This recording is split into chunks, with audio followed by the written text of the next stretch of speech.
Hey everyone, it's Mike Andes with Landscape Business Course, and today is another midweek motivation meeting. These meetings we have on Wednesday morning for our team. Usually 5 or 10 of them get together. They're optional meetings where we just talk about money, finances. You're going to see a little bit of politics this morning. Just a little bit about everything that they want to talk about. And again, this is something we do every single week. It's optional, and it's something I encourage you guys to do if you can for your team. And if you started doing this, don't expect for everyone to be like knocking down the door trying to get in these meetings and like wanting to talk about personal finances. This is just part of the cultural thing, and it might seem at first like you're talking to a brick wall or seem a little bit awkward, but definitely something that as you invest in your team, it just builds the culture so much better. So I really suggest that you do this. We're gonna talk a lot more about this at the conference. So down in the link below, it's now open for registration. Go to landscapebusinesscourse.com/conference, and that's gonna be in January. It's a 3-day program. And we're really trying to work on making that really cool this year. Some really cool stuff we're trying to add with our team and what we're doing here locally. So really looking forward to that. Check out in the link below in the description. And let's go ahead and enroll this midweek motivation meeting. Here we go.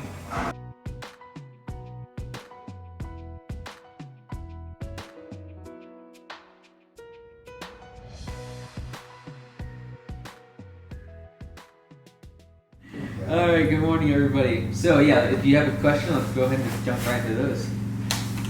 You prepared them next since I gave you a heads up. I want to go over one thing. Yeah. Could you go over what it costs to start a franchise for a non-employee and an employee one more time? Yeah. So for the first 50 franchisees, it'll be 15 grand instead of the usual 25. Because eventually we need to make money on the initial fee. Right. And that's what we'll use to scale. But like for now, it's 15 grand for a non-franchisee. And then for an employee, last year I had said 9,000. But now I've taken that down to 0. As long as you've been here for a year and then you present a plan to me and I'm like, yeah, that's good to go. Okay. So that's kind of how it is right now. Okay, cool. Yeah. Cool. So, yeah, I would just say like whatever someone can save towards marketing, that's the most important for that first year. So for the first 3 months after training, you don't have any fees in terms of monthly, and then the year after that, it's half off. So we really want you to be able to spend as much as possible on marketing to really scale it up quickly. So, yeah. Marcus, you have a deep question. I do. It's kind of a. You Did do? you notice Frank's not here because he retired? Oh yes. This morning was not a good day for Tesla. Yesterday was bad too. Yeah. His battery day was just Nice, he got out. Yeah, that's good. Okay, so I was thinking. You were thinking yesterday your question in the parking lot. Yeah, and I typed. Joshua. Yeah.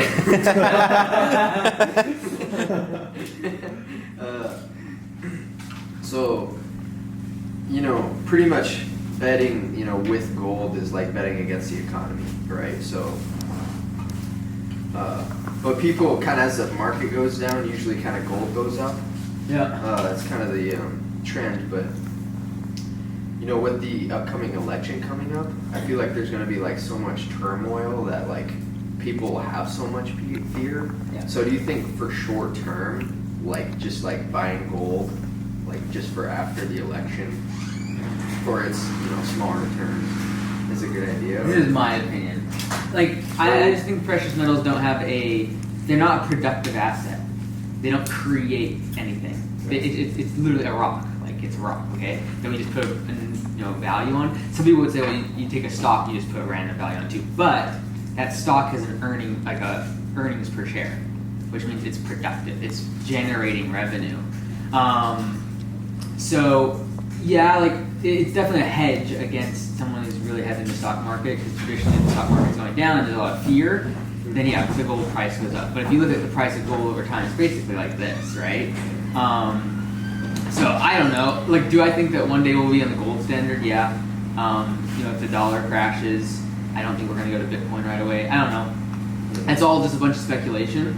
I would rather, instead of waiting for that 20, 40 years down the road when I do think that's probably going to happen, I'd rather just invest in stuff that I know and I understand.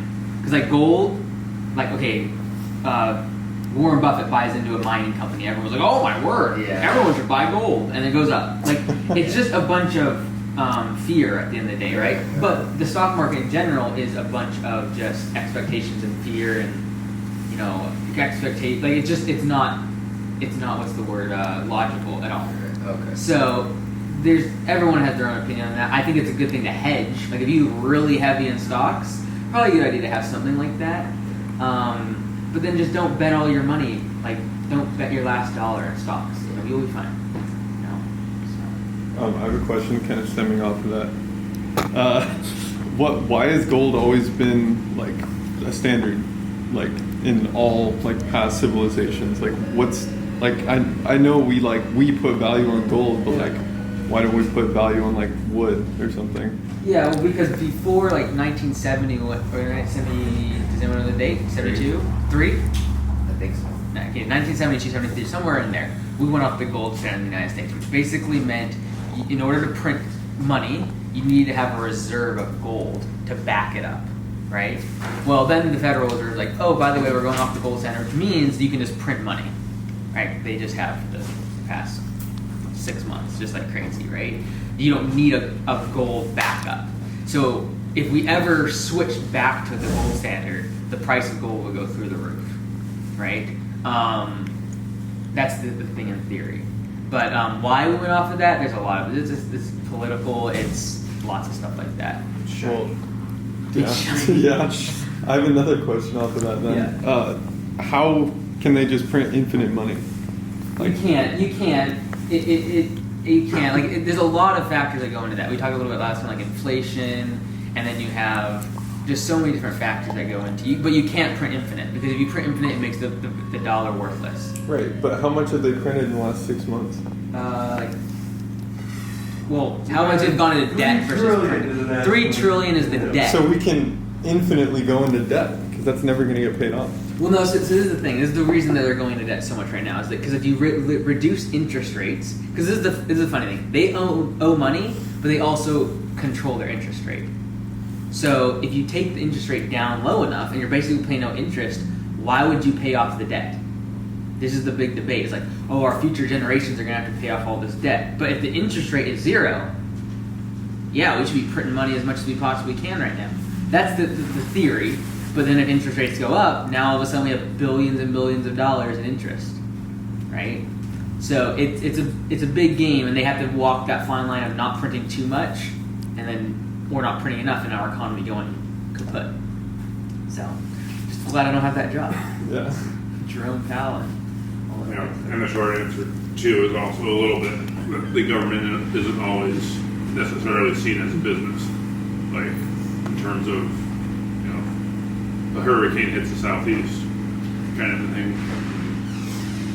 Well, yeah, maybe more than a hurricane, but you know, it's like you can kind of decide to help that region, if you will, and print some money, if you will, or you can kind of just like not print money and just kind of not let them squander per se, but like, you know, there's basically things that the government tries to do that To prevent total collapse of the Yeah. system.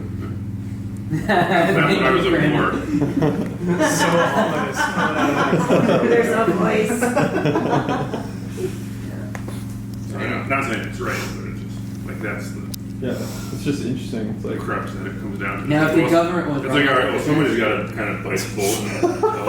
that's your job, Mike. No, not a chance. You need every single Republican, Democrat, and politician to be thinking like a business owner. That's not happening. But if they did, like, you could run this country very efficiently. Mm-hmm. Like the amount of revenue they have, all the things that are going on. There's a lot of cost and expenses, but like you could run it like a fine oiled machine. But there's just so much waste. You go to any government-funded institution, and they're looking for ways to spend money because they need to use their budget to then not make sure they don't get a budget cut. Like that's like stupid. It's like, hey guys, make sure we spend all the gas in all the trucks this week, because if we don't, we're gonna get less gas next week. So like, just keep driving around the shop so we use it all up. Like it just doesn't even make sense. No. Like if we put politicians on P for P, it'd be great. Like, seriously, if you're in Congress, you get paid. If you go on recess, you don't get paid. Like it's anyways. And not even like choosing sides of the aisle, but like career politicians, right? Oh. Like people that have been in there 30 years and still promise to fix government. You're like, what? Like, well, then what have you been doing? Yeah, like, what are you up to? Yeah. So But it, hey, at the end of the day, the United States is a pretty good democracy compared to most countries. Yeah. That's why the dollar is strong. That's why they can't keep printing money, is because overall, compared to like China or compared to other countries, we have a pretty decent democracy, right? And it just stinks that it could be so much better, but it just won't be. It just won't. You get so many people together, you're never gonna agree on stuff, and fortunately, last night we avoided government shutdown again. Fortunately, supposed to happen in 9 days. So Why? What? Why? Because the budget was. They have the budget. There's a deficit, right? So it seems like every year now. There's a ceiling that they have to agree to open the ceiling, and they usually have some spending that they argue over every time they do Yes. it. Yeah. So last year it led to like 3 years of government closure, which is just ridiculous. Like, come on, guys, agree on something, like let's move forward. But it's political. Whatever. So I don't want to get into politics. all right, switching gears, I have an obscure yes. hypothetical. If you were to Yes. start Oh man, sick! I thought it was gonna be a question. No. if you were to start another franchise model, what industry would you go into that has low startup costs but higher profit margins than like landscaping or the food industry? Right, because the profit margins of the food industry and landscaping are pretty slim compared to a lot of other. Well, first of all, restaurants are like way down here. I know. Landscaping is Yeah, pretty I know. good. That's true. That's true. I haven't thought about it. I know that the painting industry is just as fragmented as landscaping in terms of professionalism, Yeah. speed. Roofing's getting better. HVAC is pretty good. There's some really good players in that market. But painting, man, like we tried to find a painter, it was like impossible. Like I was willing to take any bid if someone would just get me a tip. So, but the hard part is it's not a low barrier to entry in terms of skill. Like it's hard to find a good painter. It's not like we can just be like, hey, go use a blower. It's like they have to have a skill. So that's hard. I would never want to franchise that. Honestly, if I was starting another franchise, I don't know. I can't even think of anything because I wouldn't do a franchise. I would do software. Yeah. It's just more scalable. Yeah, you read on all those real estate books that, they can never ever find like a reliable contractor. And that, painters, HVAC, anybody is just, like he was saying, he got like, he called 8 people, like 4 people came to get estimates, and then like nobody got back to him. Yeah. So, Who said that? Brendan Turner. Oh, okay. Bigger pockets. Oh, okay. That's why you have a good property manager. Yes. Any plugs? A good property. Good neighbor management. So, painting is one that I would say is a good, but it's again, like you get trained yourself, you're a good painter. And the problem is with painting, for example, is if you make an error, it's not like, oh, we made a gouge in your lawn. It's like, we got paint on your car. That's kind of problematic, right? So that's why like no one gets into it. It'll become more and more hard to find contractors because it's one thing software can't eliminate. Like you can't get a robot yet to paint your house or like do your lawn yet or like edge, right? So that's why those things will become harder and harder to find laborers, and it'll get more and more expensive, and then people will start getting rid of their lawns, they'll start getting rid of certain things and stuff like that. I think eventually like siding will come pre-painted. Like, you don't have to worry about it. You can already get some pre-painted now. It's just not, you don't have the color options. Like, you can't just go into like Lowe's, find a palette, and be like, yeah, this. Yeah. They're like, yeah, we'll print those all off. Yeah. But hey, if you have 3D printing or something like that, and you're printing off siding, that's all down the road. But that's eventually technology will catch it because the cost of labor will keep going up, of skilled labor. If you changing the question. If you want small scale brick and mortar, not Yeah. franchise, Ooh. not software, right now, you could open in any market. Yeah. What would you do? I have an idea for an actual food concept that's quick service that would be high profit margin. Yeah. Yeah, but Well, it's we've talked about it. yeah, called the Fry Shop. It's basically a place kind of like Chipotle where you come in, you choose your potato, you weigh it, you pay for it based on the weight, and then it goes through. You choose like crinkle cut, curly fry, like the different type of fry, and then it's fried in whatever type of oil you want, so you can actually make it kind of healthy. And you have different type of potatoes, right? And it'd be like potatoes out of the wall. You choose out the bottom, and it like falls down, and then you can fry them whatever you want. But then the sauce would be where everything's at. So we change the sauces up all the time. We have a digital app where you can vote on the sauces. Wow. Yeah, it's pretty epic. I already have the logo and the website, but we're not going there yet. Not even a chance. I think all potatoes want to be part of that. Honestly. I know, man. I feel like Are we you have speaking as a potato?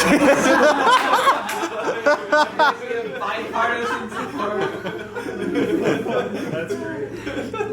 But no, retail space in that market is so expensive, and the margins are thinner. Right. And it's one of those things that's a complete retail, like it's a real estate game at the end of the day. So, in terms of services and stuff, man, there's nothing I can think of. I don't think it's a good game to get into. And at the end of the day, you just got to solve a problem, and you got to, provide a good offering to the customer, right? So, like for us, we're providing something that no one wants to do. As long as you are willing to do something that no one else is willing to do, you're always gonna have a job. Always. And if you're willing to get inside of a septic tank and clean out whatever, that no one wants to do that, you'll always have a job. And as time goes on and less people want to work hard, that price will keep going up and up. And they wouldn't even know how to work hard, so they would consider it a high skill. Yeah, I would do something if I was getting into franchising. I would be trying to do something that's super low skill that no one wants to do, like cleaning out septic tanks. Yeah, that's literally what I would do, man. Like it's a horrible job, but the price for that is going to keep going up and up because no one wants to do it, and you can't get a robot to do that yet. Start a YouTube channel doing DIYs. Or like literally, I would try to create a robot that could do that thing, and then license that out. Right, like they could go into a septic tank, you like put the robot in, like leave it for an hour, and it goes around, like sucks everything up. Like that'd be a messy job, man. We don't have it so bad with grass. We actually use robots like that in the refinery to clean out old tanks and stuff. Yeah. It's really, really cool technology, but it was just, it's incredibly, like, way too expensive. Yeah, so the cost of that will really come down with technology, right? And then that's when it gets the lower markets. Yeah. So, cool, any more questions before we head out? Austin, any deep questions as you were under the bush yesterday? You were amazing. That was so good. It scared me. It just caught me out because I'm so in the zone. I'm zoning on my face like that. I love how you stop the camera on his face. Like as soon as he looked up, he's. The best was Mitchell just like walks out there. Mitchell wanted no part of that. Cool. Anything else? You going once? You going twice? All right. Have a great day. Ben has questions. Ben, Do you have something to say? Yeah, what marketing strategies have you seen work better than others? For us here? Yeah, for us here or anything else that... Digital is better, in my opinion, just because you can track it a lot easier. So if I send 5,000 print pieces out, like mailers, they might do well or they might not do well. I just can't track how many people picked them up, how many people looked at them, how long they looked at them. Like I can't track anything. I don't know how well they do unless they call, right? And so with digital marketing like Facebook, Nextdoor, Google Ads, all those things are much more trackable. And so you're seeing marketing dollars just shift dramatically from like TV, print, radio. It's all coming over to digital now. So for here locally, it's just been direct marketing. So it's different than like Coca-Cola. Coca-Cola is going to run an ad in your Facebook feed that's going to be like just showing the lifestyle of Pepsi, or what did I say, Coca-Cola, or even Apple. Like they're not trying to sell you something in the moment. Mm-hmm. Whereas for small business, you need direct response. Yeah. You don't have money to go spend. Like let's just spend $20,000 on brand awareness and just talk about Augusta and our mission.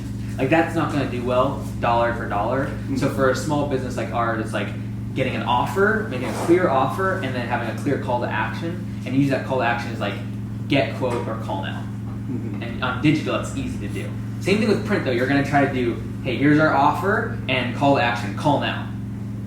Call to action is the most important, and so for us locally, it's always been digital. Like we did a little bit of print when we first got started, and I've tested it a little bit throughout just to see where it's at, but it's nowhere close to digital.